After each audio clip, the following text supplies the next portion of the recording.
Hey there, Market Monday time. Thanks for joining me. September 29th. Where did September go? I can't believe that it's over already. It's almost October. Before we get started, hit that subscribe button, click on the notification bell, and you will get notice every single week when it's Market Monday time. And we love having you.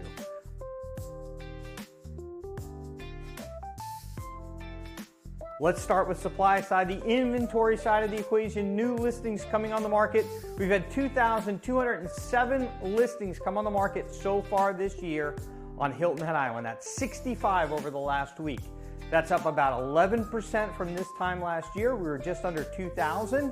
And if we look back 5 years ago, September 29th, 2020, 2,704. So we're quite a bit less than we were 5 years ago, 18% less.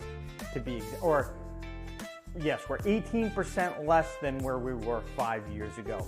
If we're looking at the inventory, so you come to town this weekend and you want to look at property on Hilton Head Island, there's 857 homes to choose from. Last week it was 865, so we've dropped 8 since last week. That inventory is slowly shrinking every single week. Last year at this time we were at 890, so we're just about 4% lower than where we were at this time last year. And again, 5 years ago, September 29th, 2020, we were at 1,514. So we're almost half of where we were back then. 43% less right now, to be specific. That is the inventory side. The sales side, the demand side of the equation, pending sales. We've had 1,571 properties go under contract so far this year. That's 64 in the last week. At this point last year, so on September 29th, 2024, we're at 1,522. So we're beating out last year in terms of pending sales just slightly, and that's a new phenomenon in this market as interest rates have begun to come down a little bit. Sales are definitely ticking up. And if you've been paying attention and you've been coming to Market Monday, you know this was coming. We've been talking about it, and it's here, folks. It is here. 5 years ago, we were at 2,613 properties under contract at this point.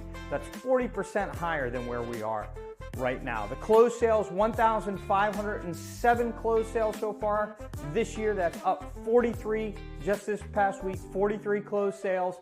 At this point last year, we were at 1,499, so within 0.5% of where we were last year.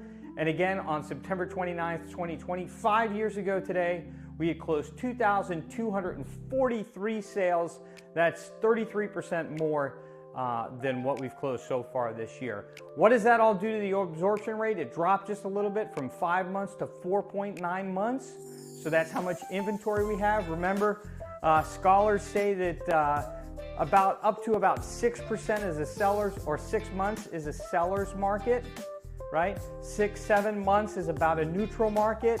More inventory than that, it's considered a buyer's market because there's more to choose from and properties aren't selling, and there's more inventory and it takes longer for it to sell. So that's absorption rate. That number is moving in a positive direction if you're already in the market. Days on the market, big drop this week. We dropped from 125 days average to 107 just in 1 week. That's a big decline, and it's going to decline more. Last year at this point, we were at 89 days, so we're still a good bit higher than where we were at this time last year. Back in 2020, it would have been September 29th, 2020, 163 days, so quite a bit less than where we were back then. Median sale price, we're at $746,000 is the median sale price for property on Hilton Head Island. That's up 5.5% from last year where we were at $707,778.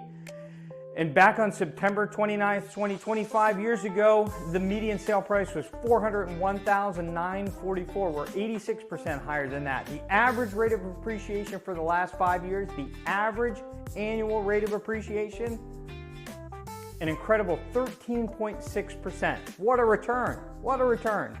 And over the last 10 years, we're at 9%. Again, really nice return, especially considering if you buy real estate, you can use it. Like you can take a vacation in it And if you hold it for 10 years, you get 9% on your money year over year. Pretty darn good. Let's wrap it all up. Inventory, again, we're down 4%. Inventory's coming down.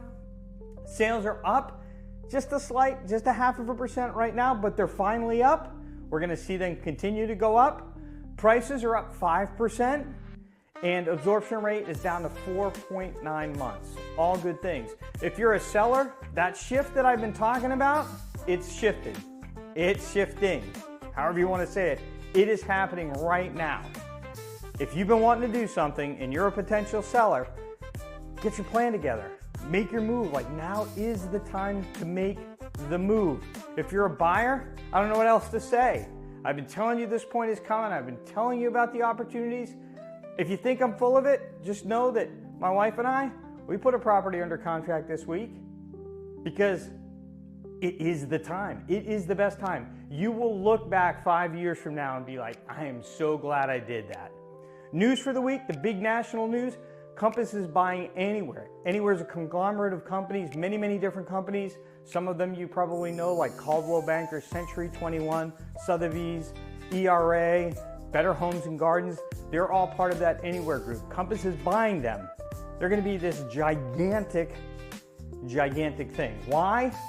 Create scaling opportunities for them, creates recruiting opportunities for them, and create this internal referral network, which we know Compass loves.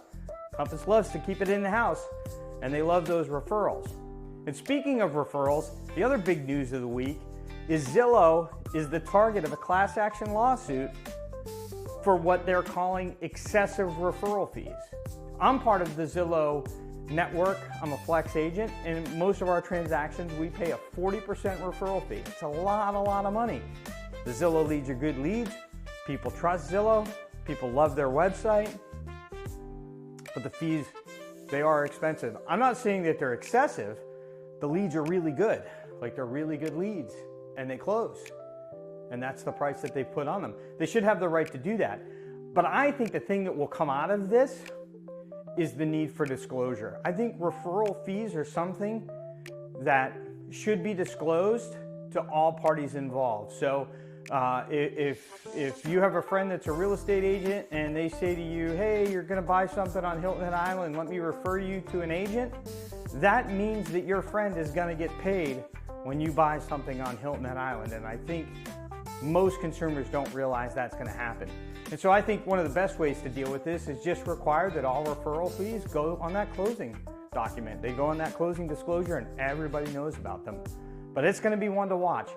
This merger with Compass and Anywhere is definitely gonna be one to watch. That's gonna be a gigantic company.